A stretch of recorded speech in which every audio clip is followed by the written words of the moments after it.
Good morning to all. The subject is fluid mechanics, and now we are discussing the topic of flow lines in Department of Civil and Mechanical Engineering. Type of flow lines.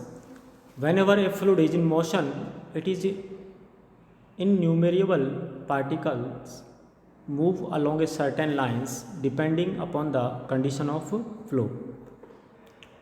Although flow lines are of several types, yet some important from subject point of view are discussed in the following सब particles. Flow lines में हम पढ़ते हैं path lines. Path lines is a path followed by the fluid particle in motion. A path line show the direction of particular particles as it moves ahead. In general, this is a curve in three-dimensional space. However, if the conditions are such that the flow is two-dimensional, the curve is become two-dimensional. ठीक है, देखो ये जो path line flow है इसमें according to this diagram हम बात करें, यहाँ पर जो डायग्राम बना रखा है ये वाला, तो इसमें क्या होता है जो फ्लूइड पार्टिकल हैं उनकी जो डायरेक्शन है वो थ्री डायमेंशनल स्पेस के अंदर मूव कर रही है, और जो फ्लूइड पार्टिकल्स जो कर्व अपना तैयार करते हैं वो आपका हो जाता है पाथ लाइन कर्व. ठीक है, स्ट्रीम लाइंस में क्या होता है कि as an imaginary lines within the flow so that the tangent at any point on it indicate the velocity at that point.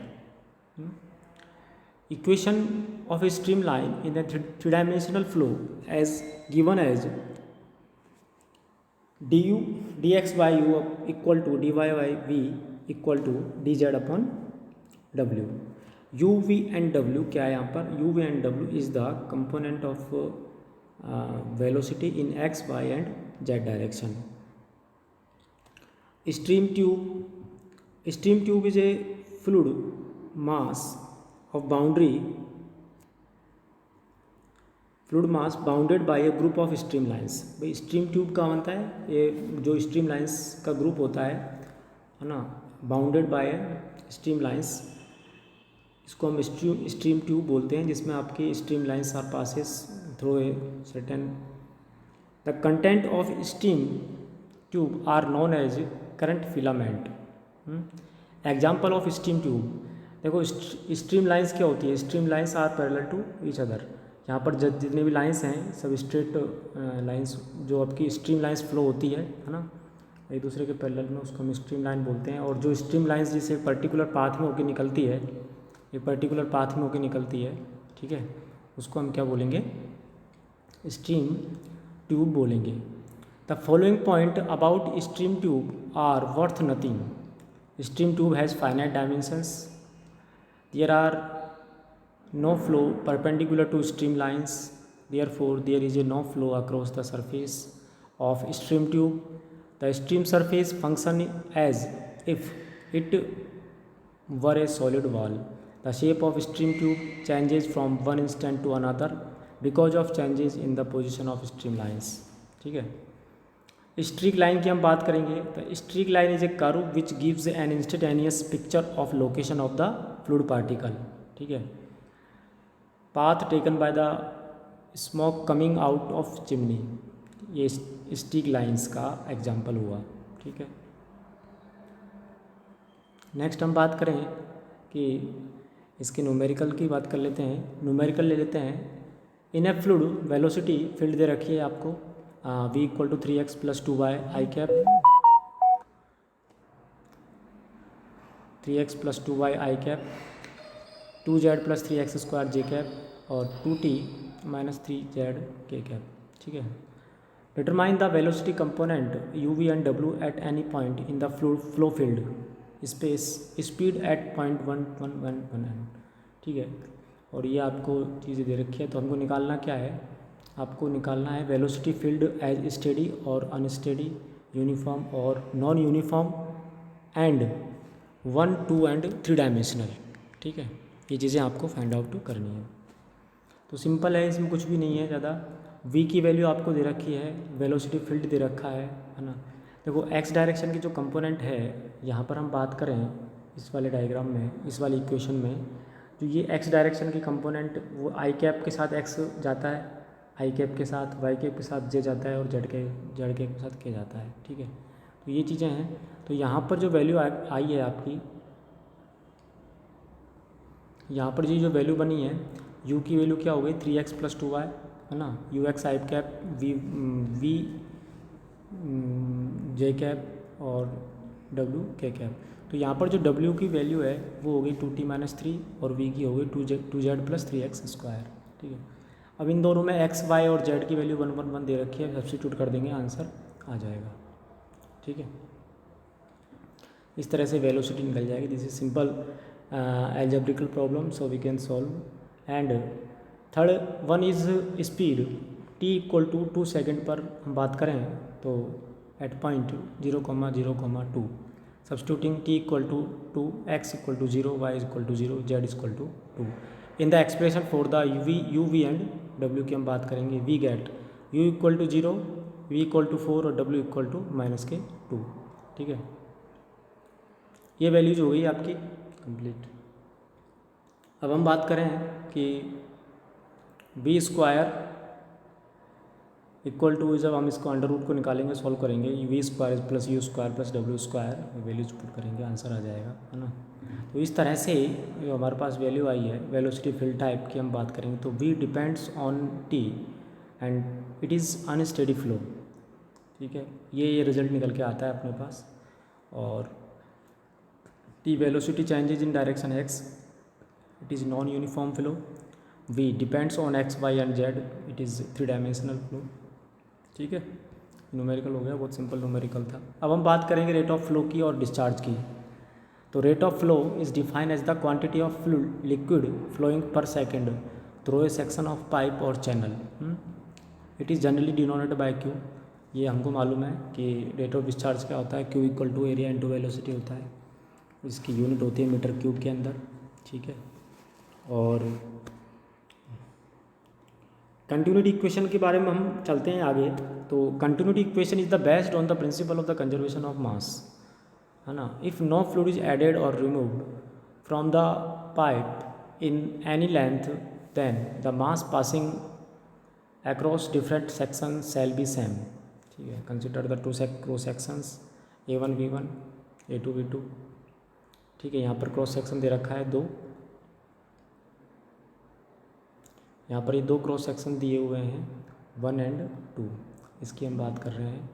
तो 1 की डेंसिटी ρ1 है, सेक्शन 2 पर डेंसिटी है ρ2, वेलोसिटी है v2, एरिया है a2। ठीक है, ऐसे ही दोनों पर सेक्शन है। तो लॉ ऑफ कंजर्वेशन ऑफ मास में क्या होगा, मास कांस्टेंट होता है। तो मास जब कांस्टेंट है आपका, तो एरिया डेंसिटी इनटू वॉल्यूम। भाई मास का फॉर्मूला क्या होता है, मास इक्वल टू होता है आपका एरिया इनटू वॉल्यूम। ठीक है, एरिया इनटू वॉल्यूम। अब यहाँ पर जो वॉल्यूम है वो क्या बनेगा यहाँ से, भाई वॉल्यूम क्या होता है, mass into area into velocity. तो वेलोसिटी से यहाँ पर निकल के आ रहा है आपका मास इनटू वॉल्यूम। तो इस तरह से आपके पास ρA1 V1 ये बनता है। ठीक है, तो ρA1 V1 मास कांस्टेंट है दोनों तरफ, सेक्शन 1 1 और 2 2 पर। तो ρA1 V1 equal to ρA2 V2 निकल के आ जाएगा। डेंसिटी यदि कांस्टेंट है, यदि आपके पास कोई फ्लूइड इनकम्प्रेसिबल है, तो उसके इसमें हमारे पास डेंसिटी कैंसिल आउट हो जाएगी, area A1 V1 equal to A2 V2 निकल के आएगा। ठीक है, आगे हम बात करें तो यहाँ पर ये एक न्यूमेरिकल ले लेते हैं दोबारा से। कोई एक पाइप दे रखा है जिसकी लेंथ है पाइप 1 है 450 mm डायमीटर का, ब्रांचेज हैं 2 पाइप में डिवाइडेड हैं जिसकी ब्रांचेज, और डायमीटर दे रखा है 300 mm और 200 mm रेस्पेक्टिवली। ठीक है, यहाँ पर ये चीज़ें देख लेते हैं। और इसमें और कुछ है क्या, एवरेज वेलोसिटी इन 450 mm डायमीटर की पाइप है, discharge through 450 mm diameter pipe, velocity in 200 mm diameter pipe, if the average velocity is 300 mm pipe. ये सब चीज़ दे रखी है। न्यूमेरिकल पर हम आ जाते हैं। एक बड़ा पाइप है जिसका डायमीटर दे रखा है 1 सेक्शन है, उसका डायमीटर 450 है और दोनों ब्रांचेज में बटा हुआ है अकॉर्डिंग टू दिस डायग्राम। अब हम यहाँ पर इसकी बात करें तो क्या है कि ये 2 ब्रांचेज में बटा हुआ है, वेलोसिटी d2, एरिया निकाल देंगे अपन आराम से easily.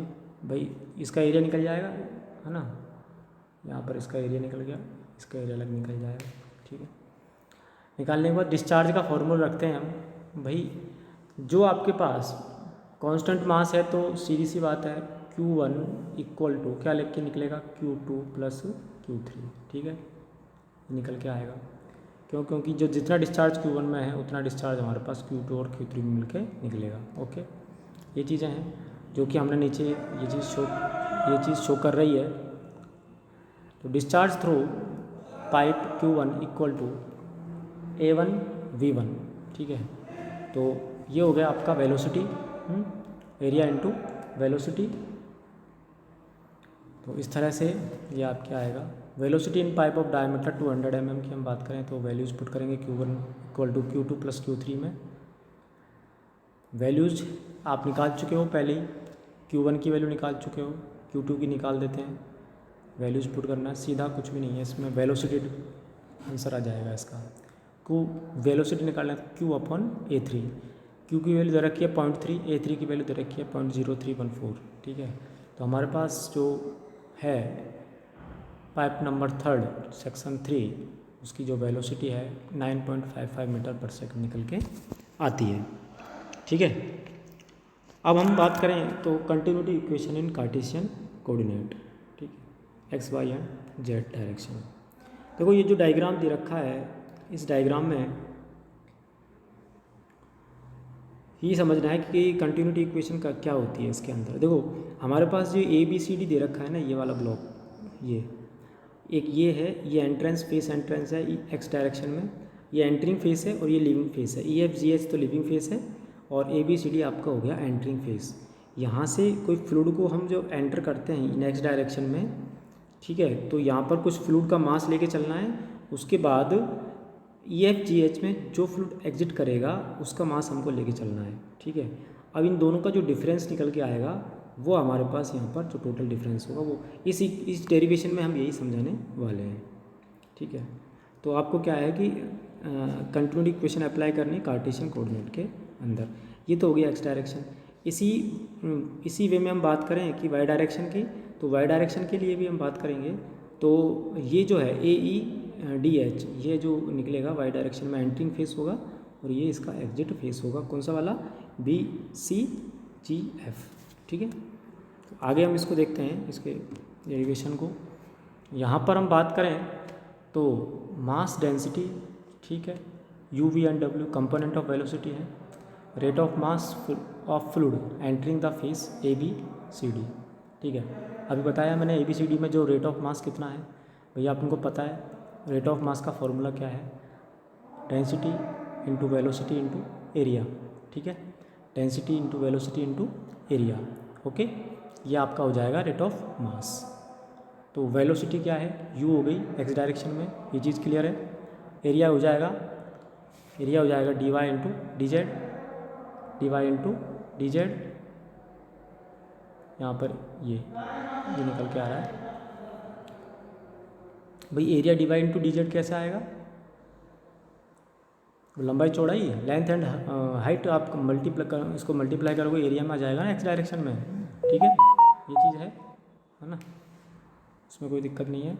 Rate of mass of fluid living the face EFGH, तो rho u dy dz plus del y del x rho u dy dz into dx। The gain in mass per unit time due to flow in x direction is given by difference between the fluid influx and fluid efflux, ठीक है। अब अपन को क्या करना है कि जो rate of mass living face में जो आया ये वैल्यू, वो क्या हो गया, there are some small amount of mass are added in living face EFGH